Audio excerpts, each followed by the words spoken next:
হয়েছে একটা কোম্পানি ঔরঙ্গাবাদ থেকে এসেছে, ঔরঙ্গাবাদ অটো এনসিডিএল। ওদের টোটাল 150 পোস্টের জন্য এসেছে। 100টা আছে অ্যাপ্রেন্টিসের জন্য, ট্রেনি অ্যাপ্রেন্টিস, আর বাকিগুলো প্রোডাকশন সুপারভাইজার আর এরকম ধরনের। তো টোটাল 150টা পোস্ট আছে। কোম্পানিটা বেসড হয়েছে মহারাষ্ট্রতে, ঔরঙ্গাবাদ মহারাষ্ট্রতে। ওইখানেই মানে চাকরির জন্য ওইখানেই যেতে হবে, বাইরে গিয়ে। আর ওনার থেকে একজন ওদের এইচআর এসেছেন, দত্তরায়া যোশী, উনি ইন্টারভিউটা কন্ডাক্ট করেছেন। এখন পর্যন্ত কীরকম? এখন পর্যন্ত রেসপন্স ভালোই বলা যায়। একটা পলিটেকনিক থেকে অনেকজন স্টুডেন্ট এসেছে, ওরা মেইনলি ফ্রেশার, যেটা ট্রেনি পোস্ট ওটার জন্য। আর বাকি কয়েকজন স্টুডেন্ট এসেছে যারা ইন্টারেস্টেডও আছে বাইরে যাওয়ার জন্য, ওরা প্রোডাকশন সুপারভাইজারের হিসাবে এখানে অ্যাপ্লাই করেছে। তো রেসপন্স বলা যায় না খারাপ, বাইরে কোম্পানি হিসাবে ভালো রেসপন্স।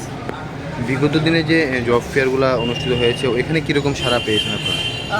আগে যেগুলো জব ফেয়ার হয়েছে, একটা যেটা ছিল বাইরের কোম্পানি, ওইখানের ইয়েতে খুব ভালো ছিল না রেসপন্স, কিন্তু তার আগে যেগুলো মানে লোকাল কোম্পানিসে ছিল ওইখানে রেসপন্স অনেক ভালো ছিল।